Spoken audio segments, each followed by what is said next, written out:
Okay, perfect. Well, good morning, good evening, good afternoon, depending on where you are, everybody. I'm going to go ahead and kick us off.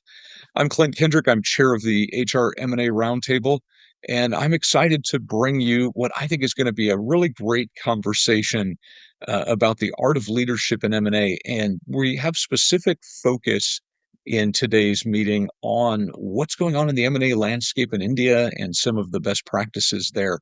And to help with that conversation, we have brought Dharmendra Singh, who's the CEO of Mergerware, with us, and Isha Karnik, who's with the HRM&A Roundtable, will be having a nice fireside chat with Dharmendra on, what's the state of play in India when it comes to looking at leadership.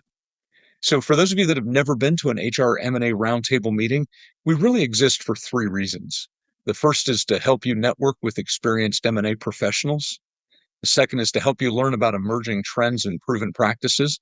And that's a lot of what today is, will be about emerging trends and proven practices in leadership, specifically as they apply to deals done in India.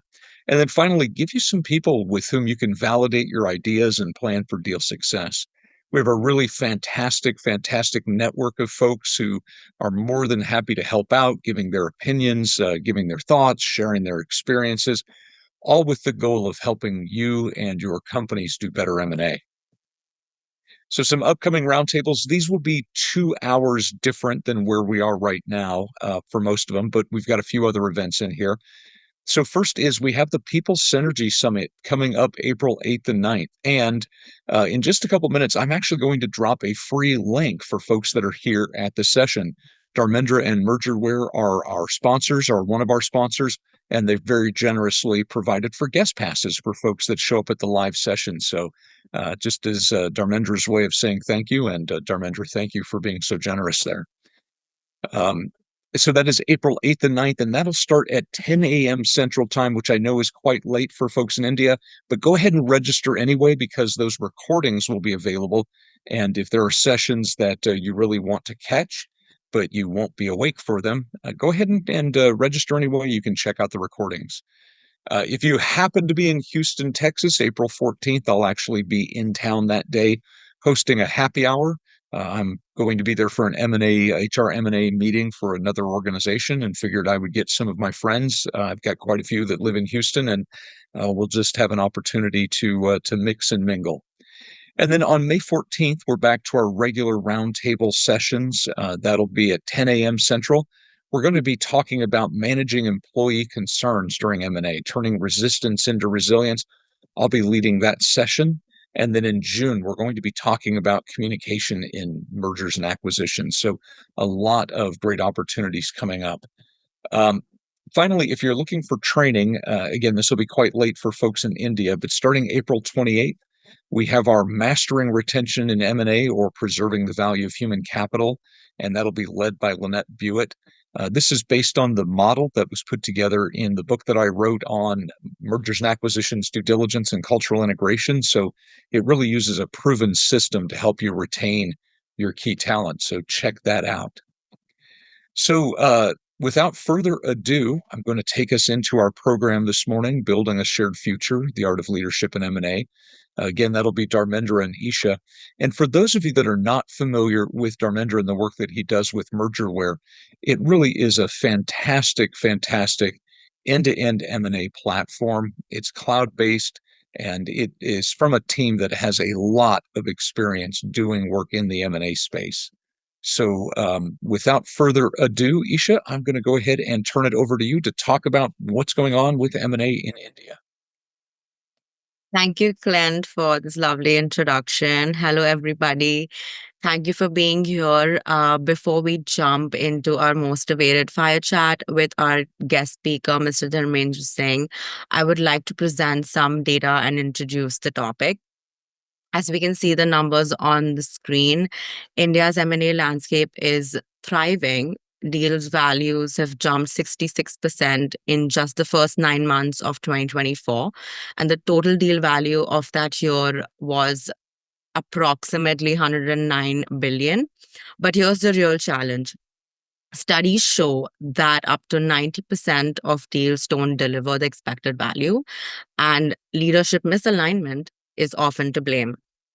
M&A isn't just about numbers and contracts. It's about people, culture, and vision.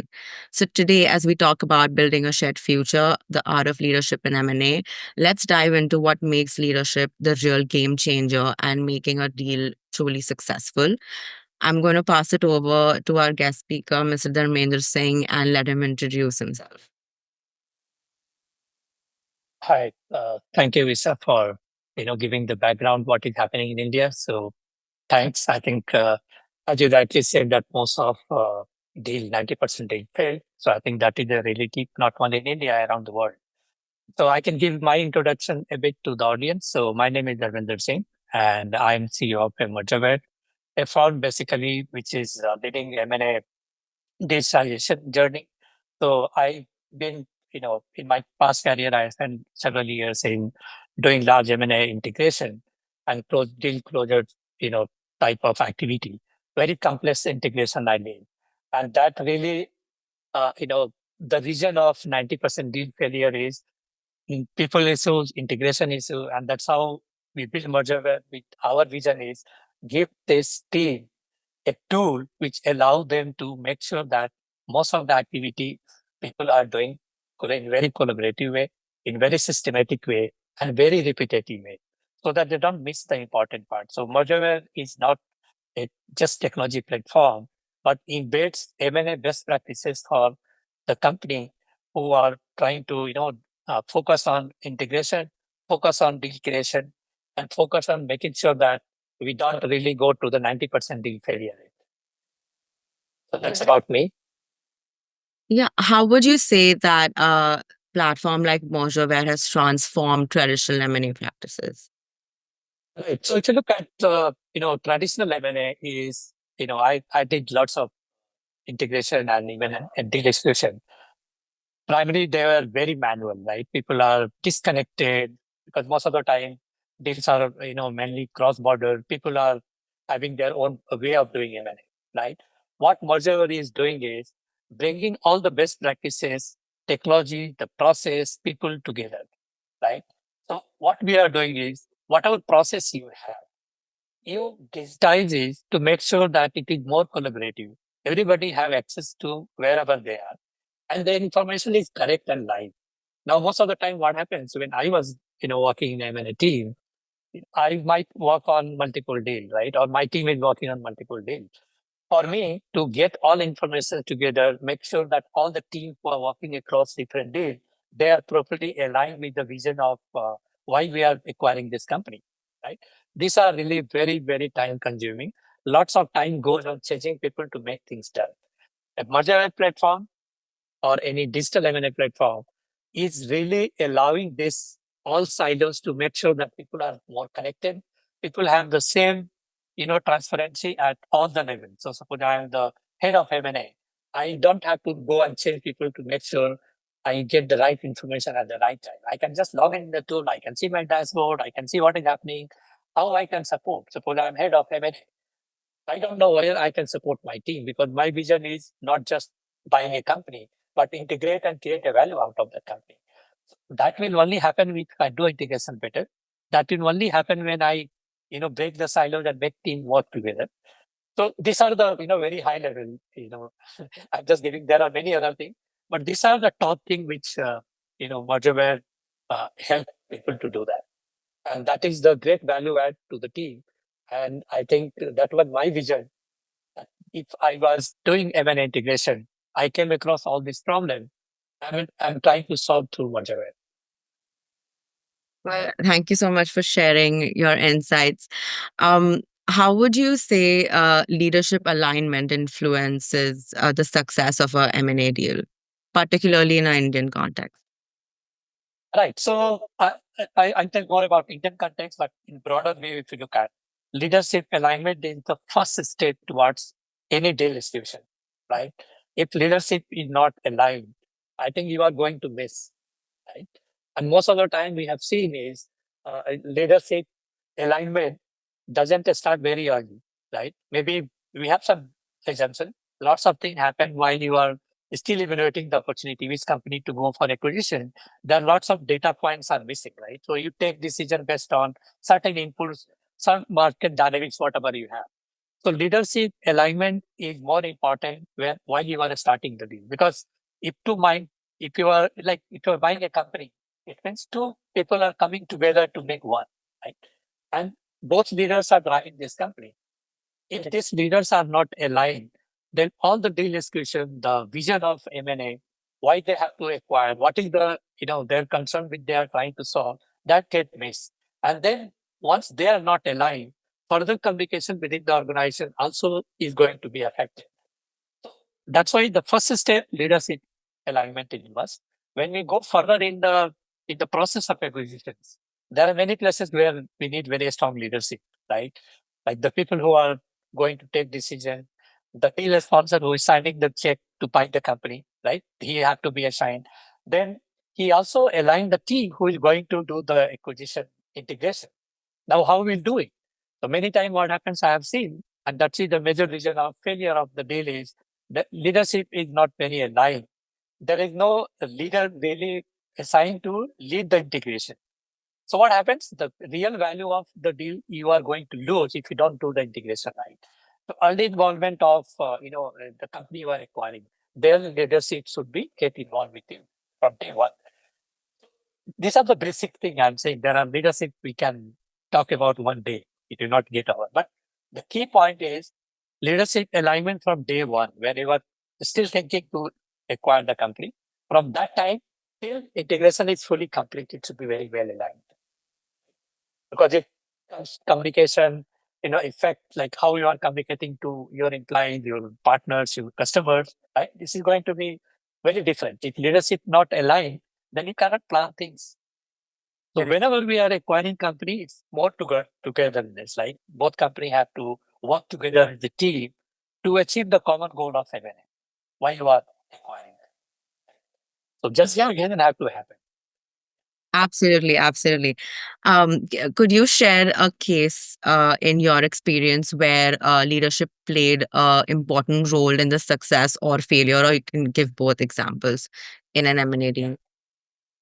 So I'll give you here my experience while working with very complex deal integration, almost $5 billion acquisition team across more than 100 countries operation. They have manufacturing, supply chain. It's a very complex one, like factories. When we are acquiring this company and we are thinking about integration, how we'll do, I think the integration team was built in advance. The idea was to make sure that when deal happen, while deal discussion are ongoing, the integration team, the key integration team members were working on integration strategy, all the critical component like supply chain, your IT system, how are we going to integrate this? And I have seen that the both leadership teams sat together. We have series of meetings and all are face to face, right? And we discuss each and every point from the time of deal closure, the planning, and day one to 100 days. We did in very, it's a closed room, but both the team from acquired company and from the company where we used to work, we worked together as a team. We really built a team. And we were really aligned that, okay, each team member, whatever is going to be assigned as integration team members, they know exactly what is the deal objective, what is the integration objective, what are the synergy you are trying to achieve, right? So these all were really planned very well. And that really helped us not only, at the initial phase, the team continued till integration was fully complete, right? Alignment was very clear. Each person within work stream, like in your department, they were really aligned. There was a clear leader. There were very clear responsibility assigned to the person that wanted do and don'ts. Integration management office role was well aligned. They are one who are going to drive integration management office for 1 year and update on the board that what is happening. So I think this was a very live example where I have seen that leadership alignment really helped us to go through it. At least after 1 year of integration, it was very successful. And as we were tracked very, rigorously, that the required action were taken to make sure that whatever deal objective we are meeting or not. So I think this was one example, but there are many other examples like that. Yeah. What about a time where it actually failed? Many times it failed because I'll give one very basic example like the HR team have done a due diligence. Now, within HR due diligence, they have missed a very important part, like when you are acquiring a company, right? Employees are coming and joining your organization, and you might have an extra cost. So they missed one of the smaller component within HR, where they have to consider the insurance component of employee who are joining, right? So there was a mismatch of the total insurance coverage to be given, the cost towards it. That was one of the complaints which were missed by the HR. Now this was a big cost because this is going to add up, right? Whenever new employees are joining your organization, you are going to make sure they are also covered. They are cost, whatever the near cost they have, that have to be considered. So this was one of the miss, which was done in a very initial due diligence itself. Why it came till integration, we came to know this is the cost. So now what happens? It is adding to your total integration cost. So suppose you are buying company $100 million, it is going to add another $5 to $6 million as extra cost. So overall cost, exceeds your what you have thought. So sometimes this is, one of example I have given, a very hidden one. But there are many such cases where we fail, right? Maybe very critical due diligence finding, which have to be addressed during the day 1 or 100 days, you miss, right? So this is going to impact your overall integration cost. So I'm saying the integration have multiple things, but I'm giving just one example, right? This is what happened in one of the deals. Yeah, thank you for sharing these insights. I would like to jump into how leadership alignment influences employee engagement and morale. So, could you tell me a little about how should leaders maintain employee engagement and morale during uncertainties? For Right. So if you look at in general, any deal around the world, whenever it is announced, there are lots of uncertainty. Right? Yeah. People are not aware. Your customers are not aware what is going to happen. Employees, especially internally, they are not aware, right? Leadership or maybe top leadership are aware, but they are middle management, the lower middle management team, they're not aware what is happening. And that is what is the main issue to be addressed. So if leadership is well aligned, and I'm giving some of the example of my experience while I work, I have seen that how leadership has influenced this. So whenever we are doing the day 1 planning, right, it's very critical to make sure that what you are going to communicate, like leadership interview. So suppose we are going and doing acquisition, and CEO is coming and addressing the team, right, and telling exactly what is the objective, what is going to happen. So it's a more of communicating on time, making sure people are aware, right, at all levels. So we had some example where we have soft floor people who are last to know that their company got acquired. But what we used to do, we used to take their feedback, and that feedback is to be very just 2, 3, question. Do you know that your company got acquired? Are you aware about what is going to happen about your next role? Right? What opportunity you have? Because many times there could be a good opportunity for the existing employee or new employee who are joining your company to get a better positioning, better role, better opportunity. But since they are not aware, they are always in the panic mode. So communication, leadership role is to make sure that communication kit is distributed well to all the levels within the company. So first leadership team go and communicate to N-1. Then they go and they do their communication kit and explain to everyone what is going to happen, why it is this deal had happened, right? Start from a very basic. What are the deal objective? What do you want to acquire? Right. So these are the things which are really critical, and leadership have to make sure that communication is clear at all levels. People are aligned. They know why this is happening. If certain people are, many times it happens, people lose job, right? They don't have their position because position become redundant. Now, the job for leadership is to identify those positions and make sure that how we are going to align them, right? So there are a lot of such things leadership have to make sure that, but the key is communication. Communicate at all level. Communication kit is given to the middle managers to make sure they are going and communicating with the team. Because sometimes what happens? Communication doesn't go to all the levels, right? So people are very panicked. They don't know what is happening. Lots of uncertainty. People are not certain what is going to happen. And that brings lots of issue because sometimes if I'm facing customer or I'm managing account, and I'm thinking what is going to happen, whether I'm going to lose my job, I will not give my attention to my customer, right?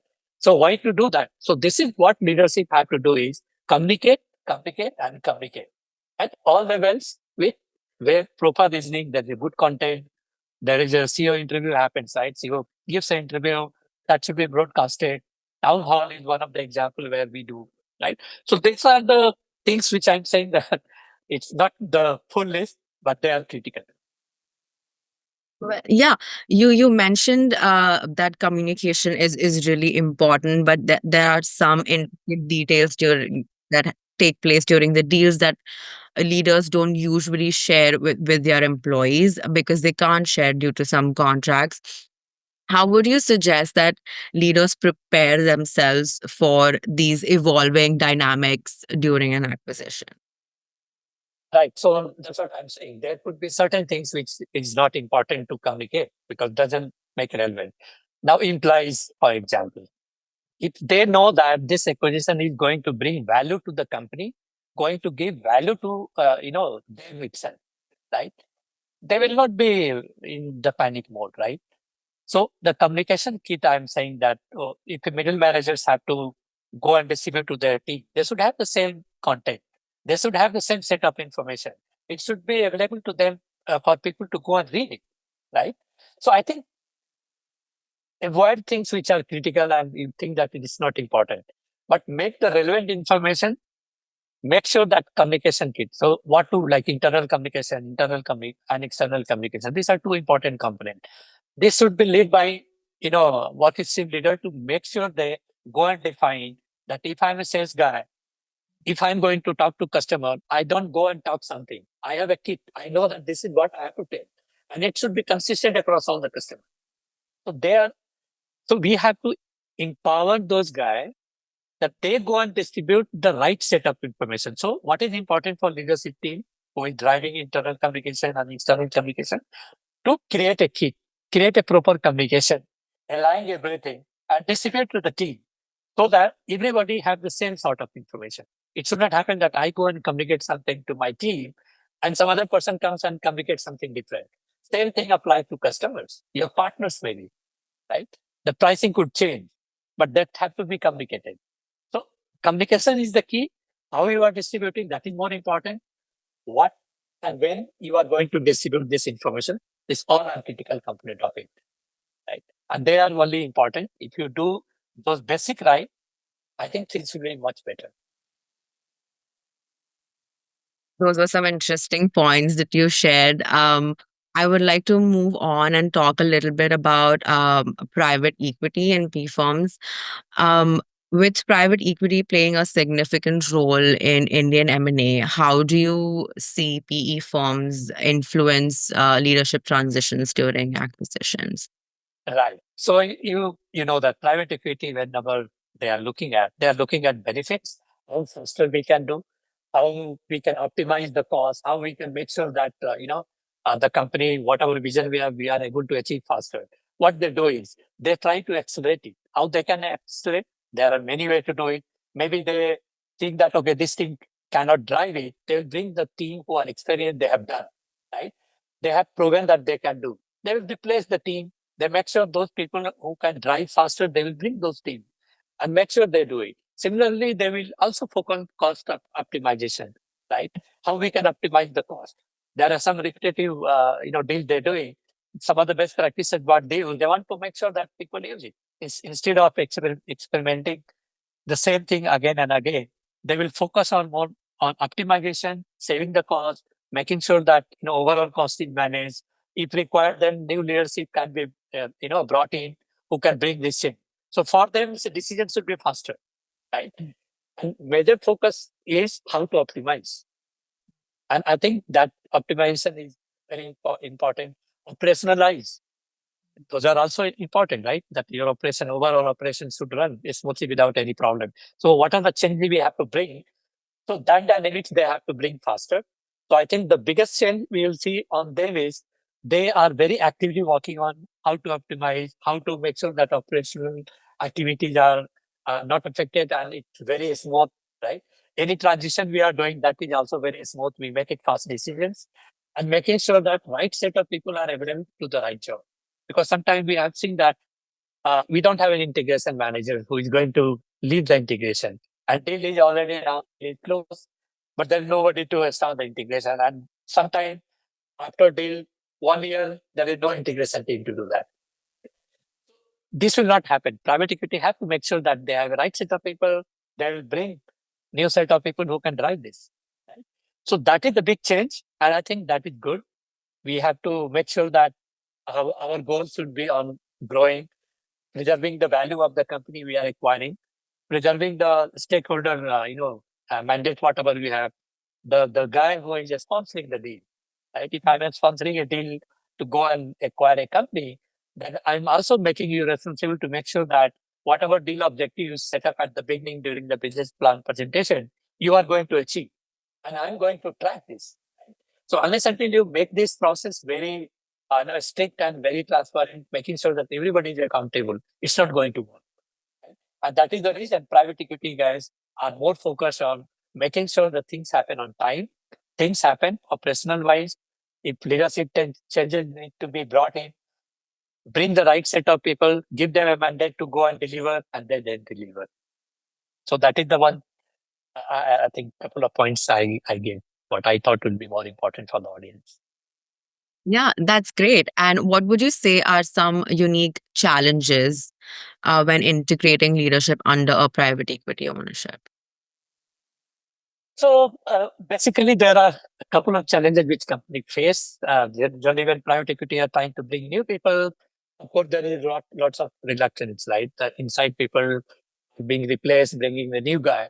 But what happens is, it's not always true, because sometimes the people who are already working there might be doing the job. Maybe sometimes they don't have the right skill. So my suggestion is always that whenever we bring a new people to the team, let them work together as a team and make sure they have the common objective to make, right? Make them accountable as a team, not just replacing them.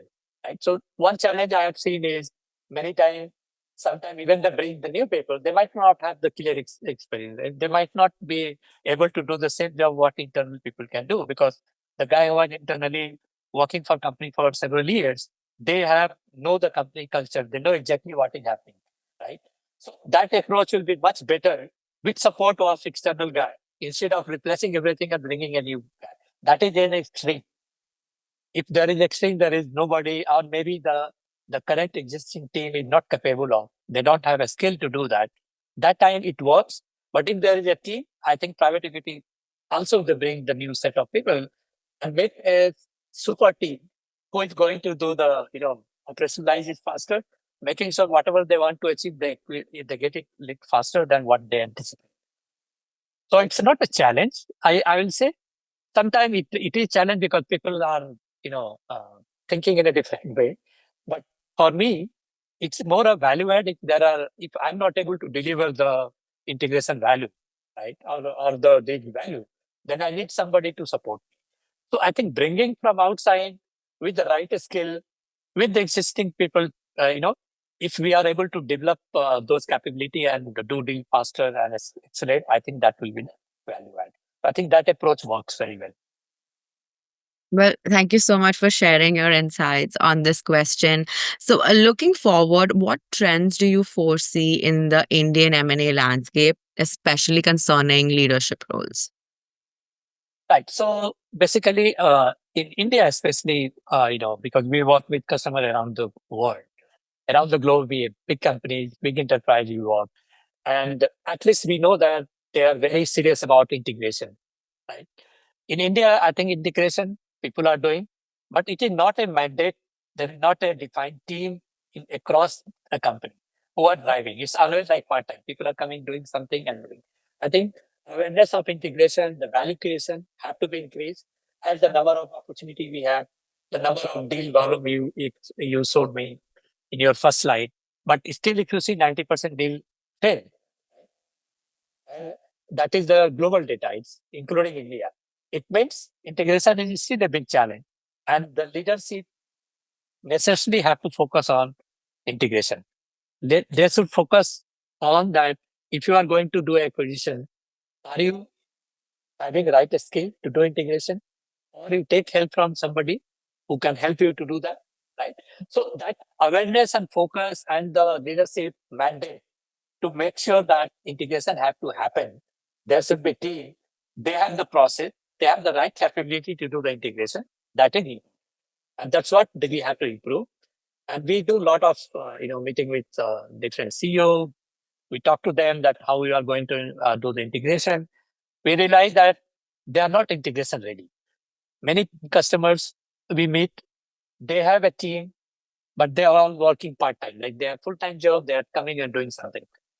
So what I'm trying to say is they have the skill, but they don't know how to focus that. So I think our focus should be not only just acquisition, not just signing and closing the deal and announcing the deal and doing a party, but focus that once this is done, how you are going to create value for people. Because if you are acquiring company, there are people who are going to come. What is to value to them? What is value to your customer? What is value to you? So if we are able to do such things, and that only leadership can drive it. And leadership have to think and then get it driven from the team down. I think that approach is going to work, and that will make sure that the deal, whatever opportunity you have, whatever deal mandate you are not just closing and pleasing your management, but you are also creating a value and showing that, look, this deal we did, and these are the value we created out of the deal we closed. So I think that will be more important in my view. And that's great. I think I have asked too many questions, so I'm going to open it to the audience to see if they have any questions that they want to ask you. Uh, I suggest if you have any questions, please put it on the chat box, and I can ask it for you, or you can unmute yourself and feel free to have a conversation with Dharmendra. So Dharmendra, I've got a question for you. We have a lot of folks on the call Yeah. from the US and India, obviously, today. Mhm. What are some of the key differences and similarities that you've seen between deals that are done in India versus the US? Yeah. So one thing which always I have seen as a major difference is awareness about integration is very good in US. Most of customers we work, they come with very clear mandate that okay, we are going to close a deal and we are between signing and closing, but our integration is a big challenge and we want to solve it. That is one which I don't have received many from India. Many times they come while they are signing a deal that, okay, we are looking at virtual data room, we are doing manually, can we help us? But then we go much beyond that, what next? That answer I don't get, and many people are not yet ready, not prepared, like there is no preparation. So that is one maturity I have seen, which is less in here, but most of customers in US, wherever we work with, they're large enterprises, their team is very mature because one is they have done they have already have integration team within M&A group, and their job is to make sure that integration is happening on time. So that is one. So one is culturally also there is a difference, like leadership style here, there, and it's more top driven, right? If it is not driven from the top, nothing is going to happen. So like I used to work for a French company. There everything was driven from corporate M&A team. That this is the mandate, this is your M&A playbook, go and use across the team, no deviation. And that really worked. If there is no mandate, then everybody is doing the way they feel to. We cannot blame them. So that is one, I think, prominent difference I have seen. Otherwise, whatever culture differences we have in US, when the US company is acquiring, company in France, for example, company in China, for example, we have the same challenge what we acquire in US, right? The Indian company acquiring American company or Chinese company, we have the same sort of challenges. But the third rule says that if you have very clear leadership alignment from day one, not only just for closing the deal, but entire life cycle of the deal, the value creation strategy, alignment of synergy at the beginning, right? Distribution of synergy and making sure that people are accountable to deliver. If we do this right, I think we are able to, bring down the 90% deal failure rate to, around 70 to 80. And that should be the company goal. Well, thank you. I have another question. in the chat box. How do you see M&A evolving in India over the next few years? So if you look at India is a hot place for M&A now. There are lots of, not only the MNC company, there are a lot of companies which started in India and became global now, right? They are one who will be acquired or who will go for acquisition at the next set of growth, right? Our preparation in India and all the M&A folks, whoever is listening here in India, is we have to be M&A ready because getting M&A is not bad, or if some company comes and acquire a company, it's not a bad, right? It's something like you are making your company better, right? You are going and adding more value to your customer, because ultimate goal is why you build a company, because you want to create value to customer, to your stakeholder, to you, and that happens through acquisition also. So to do that, you have to be acquisition ready. You need to evaluate that what are the opportunity we have, how you can be acquisition M&A ready. Because many times I have seen that an American company comes to India to do acquisition, and they will hire, American law firm to come and do everything here, or somebody will fly from US to India to do the basic due diligence. Why? We can do it here, right? We can support. So how we can develop this? So I think capability development, making sure that we are M&A ready. We know that how we can, get acquired, or if we have to acquire a company, what is the best approach? So I think going forward, that will be critical. That one is your acquisition target, the process side, how we are going to do that, the speed of execution. Sometimes some deal I have seen discussion is going for years and years, and then it get concluded. Right? Even deal size is very low. That is one aspect. And then other is how to bring value after acquisition. That is another thing which in India, most of the company have to start working on, how to do integration, how to make sure that integrated entity is creating more value to the customers and the stakeholder. Otherwise, there is no value, right? If you are buying a company or doing the same thing what we have been doing earlier, there's no value. When you are acquiring a company, then you are from A, you become A plus B. So the same entity should create more value from A and B. If you are not able to do that, there is something wrong, and we have to fix that. And that includes everything. Leadership alignment to, maybe you have not identified the right opportunity, or maybe you don't have the right team or skills. Everything gets missed. So I think that alignment is more important. And I think that will be critical for next few years to build this capability in India. And we are lucky that we are working with some Indian company now. Earlier, we were not working with Indian enterprises because we realized the maturity of M&A integration is very poor. Now we are working with Indian enterprises, some of the government entity, where we are more focused on helping them how they can manage their end-to-end life cycle, right? Setting up the process. Technology is just enabler, but unless until they know what to manage, what are the process to build, and if they don't have anything, they have to start from scratch. So somewhere we are letting them get started, and that is what our goal is. Start them, with the basic merger and platform solution and all our consulting practices embedded, and then learn from that and build the next. And it is very easy. It's not difficult. Some of the customers we work within 3 months, they were, equally, scalable. Like they know everything. They know what are the critical activity do and don'ts at least. So that really helps. So I think India next stage is building those capability quickly and look for bigger acquisitions. That will be my point of view. How do you see current geopolitical and economic challenges influencing both inbound and outbound deals? So see these challenges. If you look at a graph, every year there is something will be there, and some in countries there is political change, so that drives M&A. Some countries, there is a political is very stable. There is opportunity, but if you look at last 2 3 years, many deals were pushed for next year, right? I remember some of the customers we used to work, they started in 22 and then the deal happened in 24. Right. So this is this is not going to change.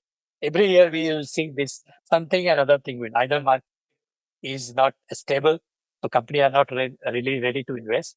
They don't want to take chance, or they were in between some discussion, but the discussion got driven for many months or many weeks.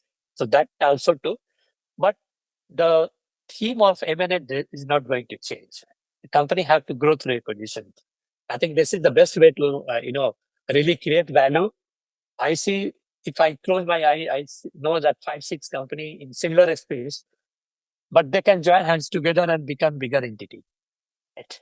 So there is opportunity, and we have to really make sure that we do it. So in spite of all political thing, M&A is happening, right? So every day you hear some news of M&A. But how to do better M&A?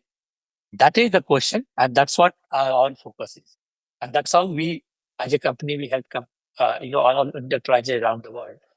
That we are not just technology company. We are bringing value to the M&A world, right? We are telling you how to do better M&A deals. What are the best practices we know? Either you are doing integration or deal closure. What are the do and don'ts if you have? I think that is going to help. That is not confirmation that you'll be 100% successful, but at least give a early sign that you don't do any mistakes what we have done. So I think those are important things in spite of whatever political situation and market dynamics. This is going to happen. We have one other question in the chat box. Some organizations struggle with revenue synergies. What are some of the best practices that can be incorporated to ensuring acquisition clients are happy, where cross sell and upsell expand? And So, I it's long. go ahead. And delivery with same rigor have a seamless front office integration. So if you look at front office integration, whenever we go for any opportunity, any deal we are going to do, front office is the first goal to make sure that is not getting disturbed. Because I have seen myself, when our company have done one acquisition, when I went to customer from my company, from the acquired company, another guy comes and is giving this, customer the brochure of the same product. I'm giving the same product to him. It should not happen. Sales office, front office, information, the kit I was saying, the pricing sheet, these all are very critical component to go and give to this. This should be complicated. This should be discussed, and I should be able to have those information. Now coming to revenue, synergy, there are only thing when we identify all the levers for revenue synergy, we have to make sure the cost associated with it is tracked. There is with proper ownership, right? If I'm saying that there are 4 components of revenue synergy, and these are my targets, the important point I have seen people miss is there is no leader. Like if I'm defined as a revenue synergy leader, then my job is to make sure that all the important levers have the proper ownership with a cost target, and it should be monitored on quarterly basis or monthly basis to make sure that we are able to achieve. So, for example, if you are closing, we have a real estate piece, right? When you do acquisition, many times we have many offices. Now you want to shut down. Now, when you want to shut down every quarter, you want to close offices and you want to reduce the real estate. If you are not able to do the proper impact analysis, you are not able to do the how much revenue you are going to save and what is the cost, how it is going to impact. Then what happens? At the end, you are not going to reach your target. So making sure that all your revenue important levers are being identified, there is a value or target fixed, and then it is being monitored on quarterly basis or monthly, whatever is convenient to you, to make sure that we are able to achieve. So I think this is one way of doing, but there are many other aspects of it, how you are defining, how you are adjusting with those targets, right? So those are critical. Well, thank you so much for sharing these insights, and thank you so much for writing all these questions on the chat box. It's still open for anyone who wants to ask any more questions. You can also unmute yourself. But while we wait for more folks to send their questions in, what advice would you give to emerging leaders who are preparing for M&A roles in the next decade? Right. So, we have our case study in Harvard Business Review, and I was speaking to many professors, and it was very surprising that I was going some of the top Indian management schools, like the top one. And I realized nobody is teaching M&A. Either M&A is just elective subject. And I was very surprised why M&A we are not teaching, because if you are doing a future leader and without M&A knowledge, they cannot be CEO. Because for me, if somebody have to become CEO of a company one day in their future, they should have at least some deal closure experience, deal integration experience. If they don't have, how to prepare? So one is preparation from school. The second is preparation like the session we are doing. This will also help you to prepare. But the basic will start from your when you are pursuing a master degree or something. We also collaborated with several top universities where we'll give them live project. We'll give them that what are the integration strategy, what are different strategy, how to do it, and they work with some of our our project to make sure they bring this skill to them, because M&A is one skill which you cannot read it in book and you can do it. You have to work on the real deal, and nobody can just teach you and you know M&A. You have to work on the M&A deal. So I think the future leaders, I will always say that those who are trying to pursue their career in M&A and investment bankers or something, they have to really learn the basic. They have to work on some of the opportunity, even there is very small opportunity as a project. Please go and do it, because that gives you real know-how. If I say due diligence, then you know exactly how the due diligence happens. What are different components? What are do downs? So people have a very high level knowledge, but since they don't go and work on deal escalation, they don't have any real life experience. What challenges could be? What are the outcome of this? Right. So my advice is go and get involved. Try and learn as much you can do. Connect with somebody. They ask them for some basic mentorship. But my sincere advice is go and really focus on M&A skill. Learn those things. Wherever you are, and that is going to be good value add to your career. And by the way, M&A is the great career because you know everything. If you are doing M&A, you know about each and every department. Yes. So that is the one value add. Well, thank you so much for joining us today for this fire chat. This was great. I think I have got a much more clarity on how leadership is important and what role does leadership alignment play. If there's any more questions anyone has, feel free to put it on the chat. We are almost done with this session, unless Clint wants to share some insights that he has. Well, no insights, but just a really big thank you, both Dharmendra and Isha. Really appreciate your chat. I'm going to go ahead and share my screen again, just for folks who are looking for HRCI and SHRM credit information. So you can capture those numbers, or if you've registered, we'll go ahead and send the slides and the recording out for you when it's ready. But you can grab those numbers off of the screen. And again, special thanks to Dharmendra, who is also sponsoring the People's Synergy Summit. I'll drop another link for the guest passes inside the chat in just a moment. So thank you again, everybody. Really appreciate the time and attention.